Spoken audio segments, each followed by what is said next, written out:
It is the Martha Zoller Show, and last week the President of the United States and the Prime Minister of the UK got together, and I'll be honest with you, I don't really know what they accomplished. I mean, I've read the readout from the meeting. I have reached out to my contacts both in the State Department and in the Foreign Office to get some kind of talking points, explanation of what they did.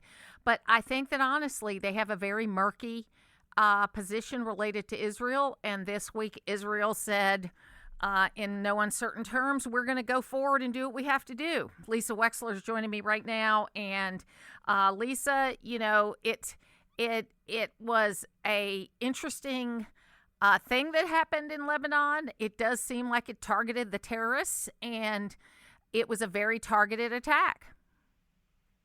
I thought it was extraordinary, and I'll be happy to go on record as saying, yay, Israel. Those are my dogs in the background. Because I think it was a tremendous morale boost for people who have been hoping that Israel could tactically, in a special ops kind of way, with their brains and their know-how, really damage Hezbollah without doing the kind of, widespread civilian bombing that they have been criticized for, but that they did in retaliation and to try and get Hamas to release the hostages. They didn't want to fight that same kind of war in Lebanon, and they're not for now, although there is word that they may have done this in preparation of some kind of a ground movement to get rid of the terrorists that are there.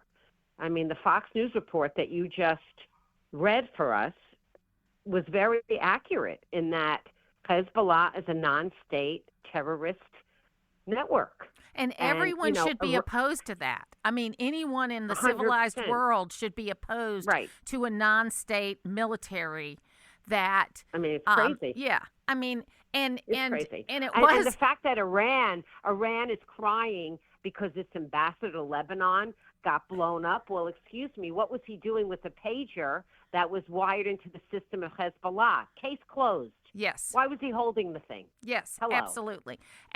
So it'll be interesting to see how all of this plays out. And certainly we haven't talked since the tragic death of the 6 hostages and on, when they were just a few days from being rescued.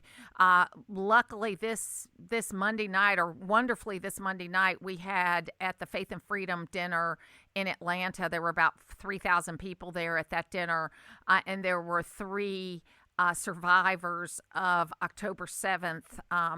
And, it was a really interesting group of people. One was a retired high school teacher who was getting text messages from her students that were at the Nova festival. And she told a very poignant story about her children always sleep in the safe room and where they live in the kibbutz near Gaza. I mean, so it's a way of life. And then another was a male of fighting age that told his story, and then at the end of the evening, where he had been with his 2 other brothers at the Nova Festival and they got away, they all went and got their gear and reported to their duty with the IDF. And then the final person was a person that attended the music festival and was able to get away. I mean, these were people that by and large, Ashrit, who was at the kibbutz, other people around her were killed, and they were cleaning up and helping the families. Her family, by the grace of God, was able to get in their safe house, and Hamas was not able to get in there. Their safe room, and Hamas was not able to get in there. They tried, but they weren't able to. They tried. And that's amazing. Yeah, so she was able, because of her relationships with a lot of these people that died, for being a high school teacher for 35 years. She knew a lot of these young people. And so her story was very poignant.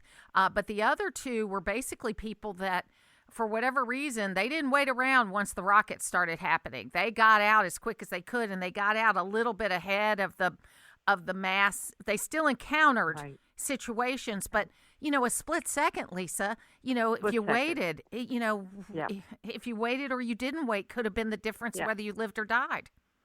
Yeah. Yeah, and this was at 6:30 in the morning. Yes. This was people are like getting the stuff out of their eyes. They've been partying all night long. And they were, yeah. And these were like the innocent Sonova kids. I mean, Yes.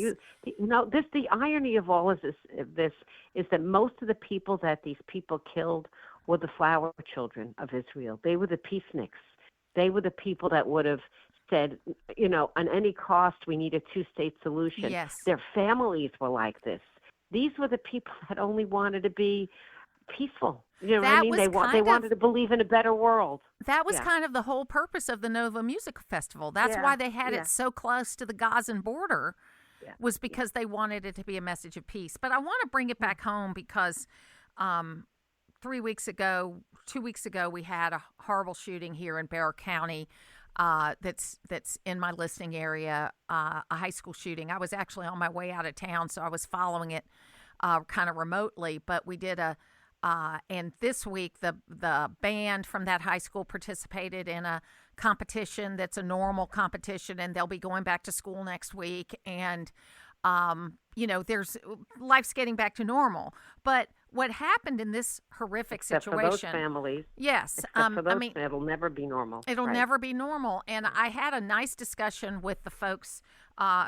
State Senator Michelle Au is a physician, and she's a Democrat, and she has been touting, a lot of gun control type legislation. But we had a very good discussion yesterday off the record, and we're going to have her on the show soon to talk. And the challenge is that and she agrees with me on this, even if every single thing she had proposed had been passed, in this particular case, because the father who owned the gun did not have a criminal record and would not have been limited from owning guns, and a 14-year-old should never have access to guns, I don't know that she is in agreement that laws probably wouldn't have prevented this one, that there was a Same thing with Sandy Hook.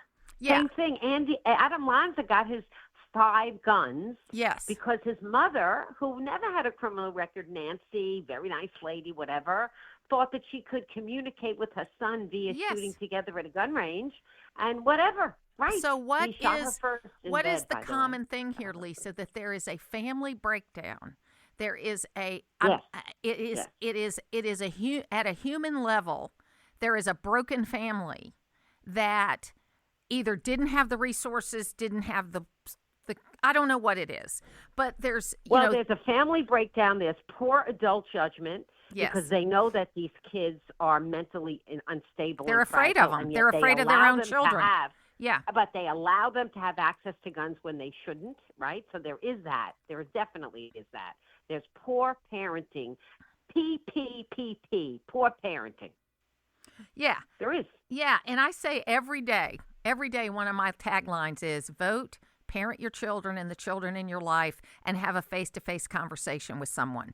We have a lot of breakdowns throughout our society, Lisa, is because we're not acting like human beings, I don't know what's going on. So the biggest story in Connecticut today, and it started on Monday night with Westport, my hometown, having 2 separate threats, one of which the police took seriously, the other not. One was scrawled in a lady's room.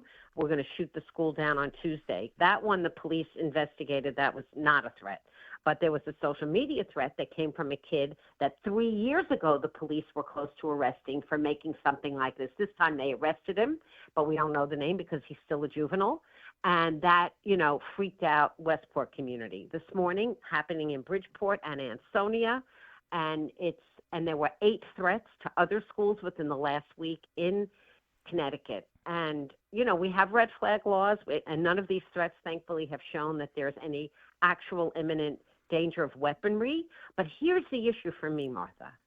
Why is it that for so many kids, this has become an acceptable way for them to draw attention to their own grievances? I think I don't want to, it's a sign of age when you talk about the good old days, but I do think there's way too many video games that are violent, but show no consequences for violence, so it's almost like it literally is a game. And so you teach and you rewire people's minds to believe that there are no consequences to this kind of stuff. I also believe, at the core of it, that there's not a lot that leaders can lead, and we have a real lack of leadership in this country right now at every level, I believe.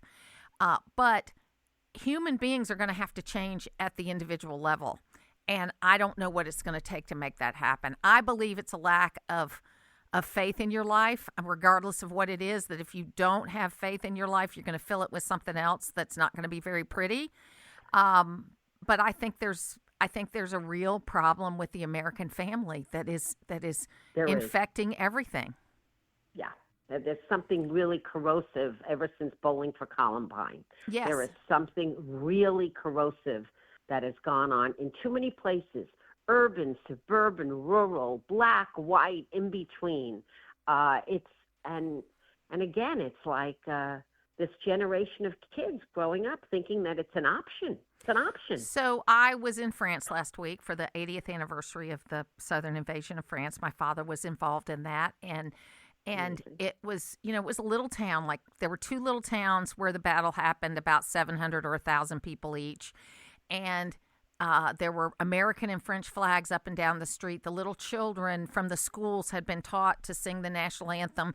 There was a representative from the State Department. It was encouraging, because you could see, okay, there is a model that works here, where families stay together and they do things, and they teach their children to be respectful and to be thankful, and this idea that that you aren't respectful of anything. We got to get back to that. Yeah. I know I'm rambling. Yeah. No, but really, because it is big picture. It is big picture. We're not. It's too frequent. It's in too many corners of America. It's too common. It's too common. It's too common. Yeah. And it's going to take individuals in communities standing up and doing the hard thing. And that's what's always difficult. It's always difficult. Yeah. Lisa Wexler, thank you so much for being with me today.